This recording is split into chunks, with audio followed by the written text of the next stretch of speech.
Ontem, enfim, foi aprovado no Senado o projeto para proteger as crianças e os adolescentes, assunto que estamos falando desde que saiu aquele vídeo que viralizou do influenciador Felca, falando sobre adultização de crianças e adolescentes.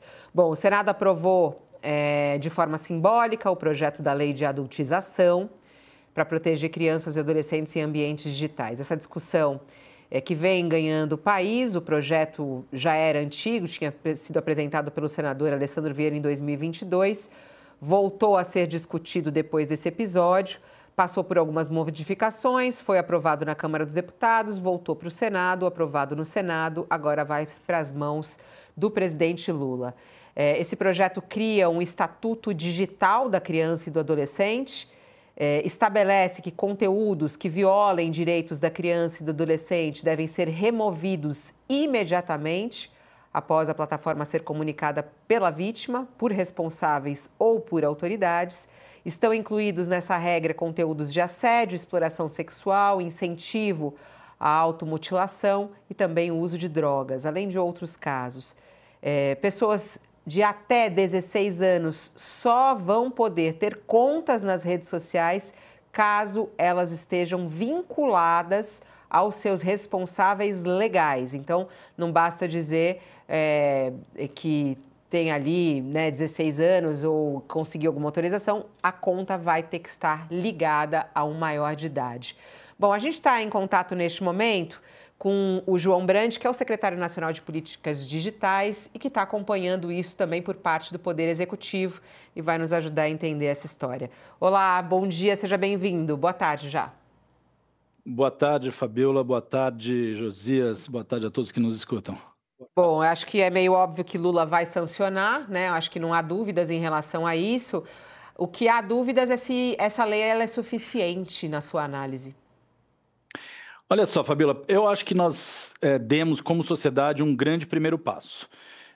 Essa lei aprovada ontem no Senado Federal é fruto de uma articulação muito ampla, uma articulação que envolve, um projeto que parte do senador Alessandro Vieira, um senador de centro, envolve o governo, envolve entidades de defesa da sociedade civil, de defesa de crianças e adolescentes, atuaram muito ativamente nesse processo, desde a primeira tramitação no Senado, na tramitação na Câmara, depois agora na volta no Senado. E é um projeto que conseguiu um nível de aprovação muito alto, né? Foi quase unânime, tanto na Câmara quanto na votação final no Senado. Isso ilustra um primeiro passo muito firme, em bases unânimes, daquilo que precisa ser feito para aumentar a proteção no ambiente digital. Qual que é a realidade hoje e o que o projeto tenta mudar? Nós não podemos depender só das políticas internas das plataformas, que foram se mostrando insuficientes, e não podemos depender só de ordem judicial, porque quando a ordem judicial para remoção de alguma coisa chega, muitas vezes o dano já ocorreu. Então, esse tipo de problema, um problema de garantir algumas ações de prevenção, de precaução, e uma ação diligente, rápida, que não dependa só dos atuais termos de uso, mas que respeite a lei brasileira, acho que isso esse projeto garante. Esse projeto também ele avança num ponto positivo, que é a garantia de que vai ter uma fiscalização desse processo permanente, porque não adianta você depender de vários processos judiciais para que a defesa das crianças aconteça, ou seja, hoje o problema é no atacado e a resposta quase que nem no varejo. Se a gente não tivesse uma fiscalização e sanção pelo Poder Executivo, como está previsto no projeto, a gente ia manter um pouco essa lógica, né? Problemas no atacado, soluções no varejo. Acho que a gente avança bem. O que o projeto não alcança? Ele não alcança, primeiro, serviços que não sejam direcionados ou que não sejam de provável acesso das crianças. Portanto, aquela ideia de que todos os serviços, onde houver violações a crianças e adolescentes, mesmo que não seja um serviço voltado para crianças, elas precisam estar protegidas. O projeto é bastante parcimonioso nisso, ele tem apenas algumas partes que valem para todos os serviços. Segundo, nós precisamos avançar em outros crimes e outras violações, por exemplo, a questão dos golpes dos golpes e das fraudes, né? É uma epidemia hoje no Brasil, afeta a economia do povo brasileiro, e isso é algo que não está previsto ali. Agora, você vai dizer, crianças e adolescentes estão sendo vítimas de golpes e fraudes? Estão, ainda que, em geral, via ações voltadas e que tentam atacar adultos. Então, acho que é um bom primeiro passo. É a primeira vez que o Brasil vai ter uma regulação do ambiente digital organizada, sistemática, e interessa, sim, ao governo que a gente possa expandir isso para outros graves crimes que são cometidos hoje na internet. João, bom dia, boa tarde, obrigado por ter aceitado o nosso convite. Você acha que o projeto do senador Alessandro Vieira, aprovado agora, ele abre portas para o projeto que está sendo gestado pelo governo federal em substituição àquele outro que acabou sendo engavetado na Câmara? A forma como se deu, porque de certa forma houve nesse processo uma regulação de redes sociais, ou seja, o que as redes sociais podem ou devem fazer para garantir um ambiente seguro para as crianças e adolescentes nesse sentido. Esse caminho aberto, essa forma de regulação do jeito que passou, né, ela é uma porta para entrar e passar uma regulação mais ampla, como você falou. Temos ainda outras situações envolvendo crianças e adolescentes, com relação a ataques em escolas, incitação de suicídio, temos questão de golpes financeiros, que é um inferno, mas também temos outros tipos de violações, de violências, né, que também estão no aguardo de uma regulação. Você acha que esse modelo aprovado, ele pode ser uma porta para fazer com que o projeto que está sendo discutido no governo corra, ou ainda a gente está muito longe disso?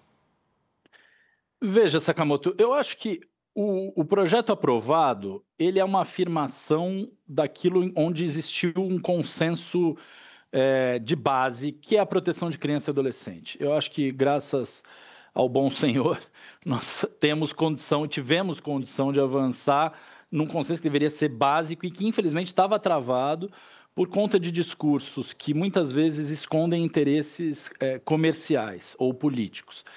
Acho que a ideia de uma regulação mais ampla, me parece que esse processo ajuda a gente não ter tabu e que a discussão possa ser feita abertamente, a partir de diferentes visões de mundo que estão representadas no Congresso, a partir da diferente ênfase. Quer dizer, para alguns atores, golpes e fraudes parece não ser um tema muito grave. Para nós é. Para alguns atores, a questão do racismo nas redes ou a questão de outros crimes graves hoje, né, de violação de direitos fundamentais, não tem que ser lidados com proteção maior. No nosso caso, a gente entende que sim. Então, conseguiu-se um quase consenso em relação à criança e adolescente. Acho que isso permite que a gente faça os debates seguintes sem tabu. Se isso abre ou não espaço político, né, dentro do Congresso, acho que aí é um outro debate. O Congresso tem sua agenda, nós respeitamos a ação do Parlamento. Obviamente, esse tema já está em diferentes abordagens no Parlamento e que o governo o que interessa ao governo nesse momento é promover um debate justamente sobre proteção de direitos e sobre segurança no ambiente digital. Então, se a gente puder pautar a coisa e entrar numa conversa séria sobre isso, eu tenho certeza que a gente pode ter resultados que avançam na direção da proteção dos interesses da maior parte da população brasileira. Na prática, nós estamos enfrentando um grande problema, que é a criminalidade nas redes sociais, de forma fatiada, né? Entramos, eliminamos uma primeira fatia, vamos proteger agora as crianças. Agora, até a proteção de crianças e adolescentes vinha sendo barrado por um vale-tudo ideológico que retardava isso aqui e ficou ali paralisado por 3 anos, né? E o que eu queria lhe perguntar esses projetos que o governo vai enviar, 1, 2, para tratar de regulação desse ambiente digital, o que é que eles têm de diferente em relação àquilo que se discutia naquela proposta que estava muito avançada e que acabou, na última hora, sendo engavetada? O que é que há de diferente aqui que pode dar algum otimismo em relação ao avanço do debate? Ou vai tudo muito parecido, vai chegar lá,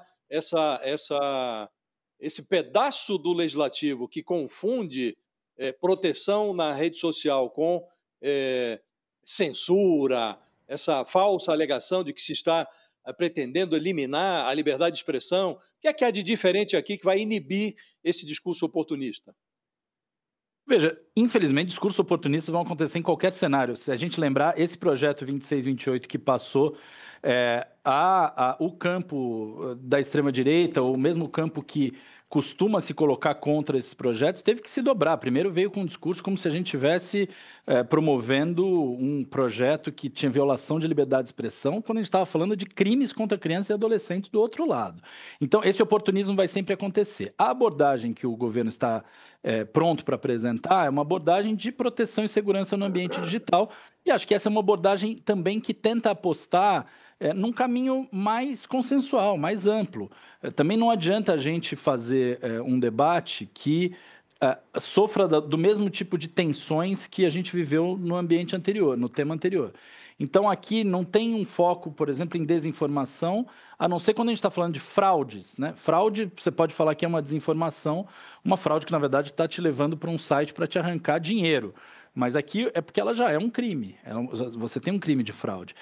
Você tem um crime de uma série de crimes hoje, de ilícitos, que houve uma decisão do STF de que devem ter um tratamento específico nas redes e de atuação imediata após notificação, e é nessa direção que o projeto do governo vai, que é muito alinhado com a decisão que houve do STF sobre o artigo 19 do Marco Civil da Internet.